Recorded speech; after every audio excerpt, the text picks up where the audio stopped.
Courses of action. Let's talk about this just for a few moments, a little positive reinforcement. These are some final thoughts from David. And now, we don't want you to feel like, we're down on this. There's an opportunity for all of us to do something about it. And there's so much more we could talk about at the conferences that we've been at. Some of the plight of the agave, what's going on with the plant itself, what's going on with the people there. What we want to do is talk a little bit about sustainability and talk a little bit about some courses of action to keep this plant healthy. So we're going to go back to our scientist, Ivan, for just a moment. He's going to give us a few words of wisdom. Then I'm going to turn it back to Ron to talk a little bit more about sustainability, and then we'll come back to those three cocktails and let everyone make a closing statement, which you'll want to hear. So Ivan, if you would. Well, hello again. Well, the agave is a difficult problem because it's a single source for a single market. So agave is basically only used for tequila or for mezcal. So that means price can change dramatically depending on how many plants are out there. And that's a real problem. The problem you may find names as the responsible for that or not, but the fact is, if the demand is not good enough, the price will be low. If the demand is really big, the price is going to increase. So in order to have a healthier agave, I think the first thing we need to do is to solve that problem and start to be more communicative and less greedy about how much money you can actually make having one plant out there. So prices needs really to reach an agreement. That's very complicated because it's not biology, it's human, and everybody wants to get a little bit more. But we need to find a price that is decent, and we need to find a way to control how much plants are out there and who are buying them. The CRT has tried to do their stuff in a way, but the big companies need to do it, and the small ones as well. The raw material is really important. Now I'm talking about tequila. So there's a price issue going on, demand-supply issue going on. But if you go to mezcal, there's other important troubles going around there. There's a lot of wild mezcal that is being subjected to a terrible, people is just going out there and cutting the agave to make tovala, to make many different products around. And tovala is the most famous wild agave. And sustainability for those agaves are also in a lot of stress. So it's important to understand as consumers, every time you are drinking a tequila or you are drinking a mezcal, that what you are drinking has an environmental impact and an impact because you are actually using plants. And if they are wild or if they are cultivated, there's going to be an impact on that. So just for finishing, I really think that, solutions need to be found in terms of supply-demand. And in terms of the wild agave, also solution needs to be found about how we will restrict the amount of wild agave we are actually using. And mezcal is becoming very popular. Mezcal is growing, and in that sense, probably every single American would like to drink 3 bottles of this thing a week. But if you do that, or we allow that, then the environment will be really, really hard. So just think about the environmental impact every time you drink. All right, give me a shot.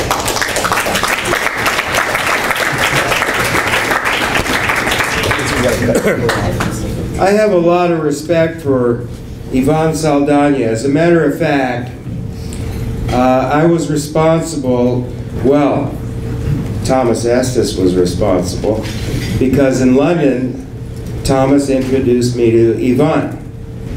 Ivan has done some of the most profound DNA studies of agave and collaborated with Ana Valenzuela, the world expert on blue agave. So I have to bow to this man who I believe is the most poetic, brilliant scientist that I've met. Yes.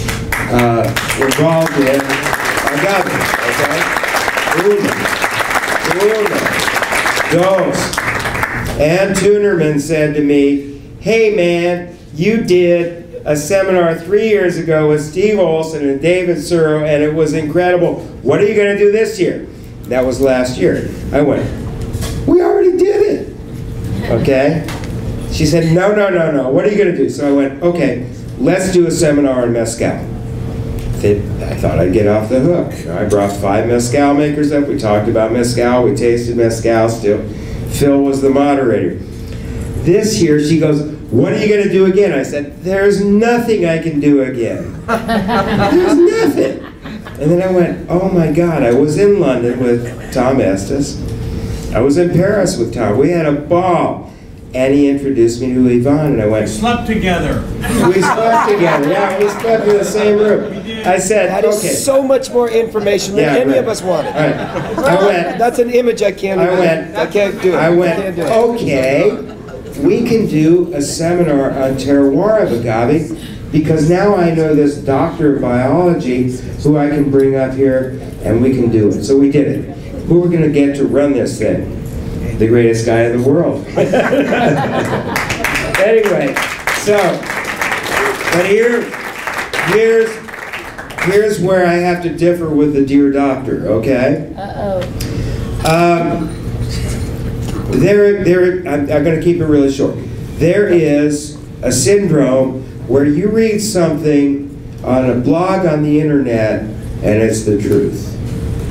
Oh yeah, Toby Keith is making mezcal from the green agave. I've never seen a scientific thing that says exists green agave. Okay? Hold on. You know, you read these falsities. Oh, mezcal is fire cooked. Not true. There are a ton of misinformations, okay? Now there is one SOB that is a respected, I think, because I read it on the internet, a guy that said, those Oaxacan mezcal makers are denuding the forest because they're tearing all this firewood out of the forest. It is absolutely false, okay? And, you know, Yvonne, Dr. Yvonne is telling us that these crazy mezcal makers are destroying Tobalá. Our producer at Tobalá is controlled by his village government and allowed to harvest enough to give Del Maguey 1,000 bottles a year and make enough for the 1-week village fiesta, and that's it. And no one else is allowed to harvest that stuff. The government went up there, Comercom, the regulatory council, and checked out that mountain and were blown away because it is sustainable. And the village government does that. His village, every village in Oaxaca, has maybe 50 or 100,000 acres for 300 to 1,000 people, and it's divided every year by a line that all the men in the adjoining villages have to go up and scrape clean to define whose village, whose territory, and depending on how much energy you put into your village, you don't pay taxes, but every 3rd year, you work for a year for your village. Paciano is the village president this year. He didn't even want to come up here because the fiesta's coming in August 25th. He has so many responsibilities to take care of, he couldn't spare us the time. But I forced him to. I'm so thrilled that he came. But this is the president in the Utah. He's giving 1 year of his life to his village. His son, another thing.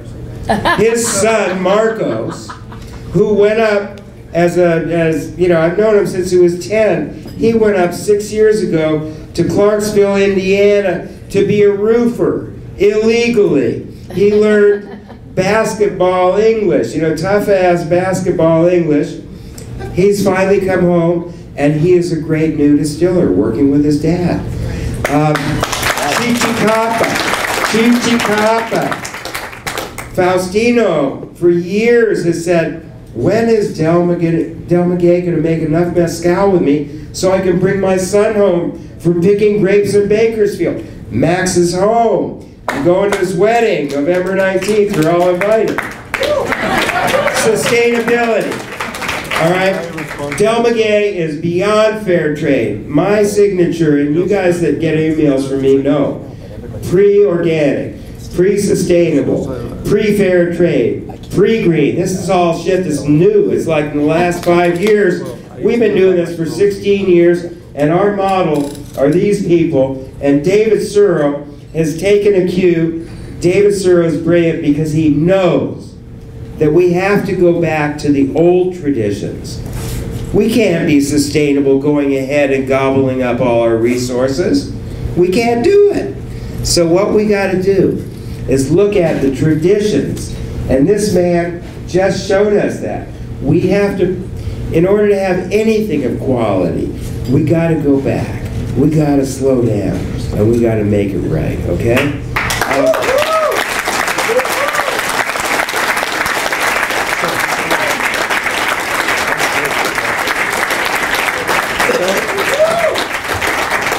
And what's on the screen behind you right now, I just have to explain this. This is Paciano's garden. He has compost planted all around the hillsides of the village. And each one of these plots represents a different combo. And instead of having cloning, instead of doing it the way it's being done, and understand, Ron's very passionate, in case you hadn't noticed, about Oaxaca. And I think what David's getting at is that we've got to take a note from the past and think about what we're doing to the terrain of not just Jalisco, but Nayarit, of Guanajuato, of Michoacan. It's bad. These are babies, so that the agaves that are being planted, or magueys as they're called there, in the different composts have come from mothers as they're supposed to, which keeps the plant healthy, which keeps it fighting disease and so forth. And each one of these represents a different terroir, because he takes them from the mothers in the compost, brings them to his nursery to nurse them and bring them up to an age when then he can take them back and transplant them back into their original compost where they started. And this is how they do sustainable agriculture. He has compost all around the entire area. So it's not impossible. It can be done. But we have 3 drinks in front of you, and we've got like 4 minutes before they're going to throw us out of here. And we've got 2 people over here that are going to tell you how they, just quickly, how they made these work. Because notice how all of these drinks rock? Now they've taken the terroir of the spirit and said, here's a drink for it that makes it work, as compared to trying to make it fit within the recipe. So guys, you want to quickly tell them what you've done there and why? Okay, first drink, I want to do a really simple drink. I figured you guys probably might have had a drink or two this week, and might like a nice palate cleanser, but it's really just my variation on a Classic Paloma. Classic Paloma in Mexico, in case you guys don't know, it's just tequila, lime juice, grapefruit soda, and salt. I like doing it with fresh grapefruit and club soda because it's just a little cleaner, less sweet. I hate sweet. I hate sweet. What? Phil, how do you feel about sweet? I don't really like sweet, except for my sweet woman. I also the Ocho Blanco, actually Ryan Majarian, who's not here, he came into my well a year ago or so, and he asked me for I think it was a gin Ricky within Ocho, and it's just magical whenever you take a spirit that just takes a normal good drink but not a spectacular drink and then makes it spectacular. And so I just thought of that gin Ricky, or that Ocho Ricky that I made that time, and just figured that the Paloma would be a whole new game. Like, it's the same thing like this drink. If you make this drink with Del Maguey Chichicapa, it's just insane. It is so damn good. It's so much better than it's supposed to be for just a stupid Paloma. But second drink, again, just wanted to do a simple drink just to just really showcase the tequila more than anything. Just basically a Sequenta, we call it 50-50. Sort of based off the old gin drink that we used to do at the Pegu Club, which is the same thing, just equal parts gin tinted vermouth. The vermouth in this case is Bianco vermouth infused with chamomile tea. And then just Siembra Azul Blanco, just let the Siembra Azul speak for itself. And these are, I like, I don't know if you know, but I like simple drinks. I don't make these weird things like Misty does. Shit's going down! Can I get the microphone, But please? I just wanted to let the tequila speak for itself. And you know, I'm a very big advocate of Highland tequila.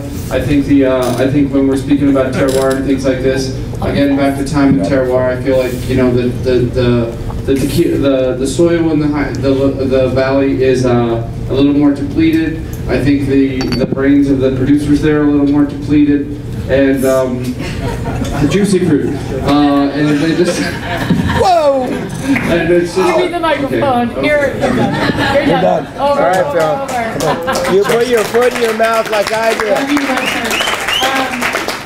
So the last cocktail that you got is called Hell Strong, and that's thanks to Jeff Grignich, because I hate naming cocktails because I would take too long. But it's a reference to, on the bottle of crema, which is the base of this cocktail, is the fact that it's for women and a few strong men. So I'm always looking for a few strong men. If you want to say that would be awesome. Anyway, so it's a crema, palo cortado, sherry, and a little bit of Luxardo Amaro Habano. And I think we're almost out of time, although I'd really love to talk about more shit. Do we get to spend 20 minutes here with question and answer, just talking? No, we have to go over in the corner. We're going to do that. Just hang on. I've got all night. Yeah, we've got all night too. And we do. And in a moment, I know some of you want to talk to everybody individually. We all have some things that we really want to say, obviously. In case you haven't noticed, there's a little passion on this panel. And on that, In the audience too. Yeah, well, you know, that's absolutely true, Mr. Bailey. And I just want to say first, thank you to every one of you who made it through 3 hours with us, because obviously you care about this as much as we do.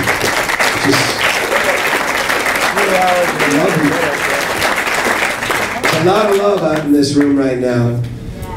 We're going to gather in the corner in just a second for those of you who want to come and talk to us individually or taste some of the other things that we have up here. But I want to just take a second and kind of work around. Let's just show some appreciation here. Mr. Tomas Estes. Come on, let's do up this thing. Mr. David Suro, right over here. Come on, give it up for David. David Grabschi. How about Paciano coming all the way from Ohio? Come on.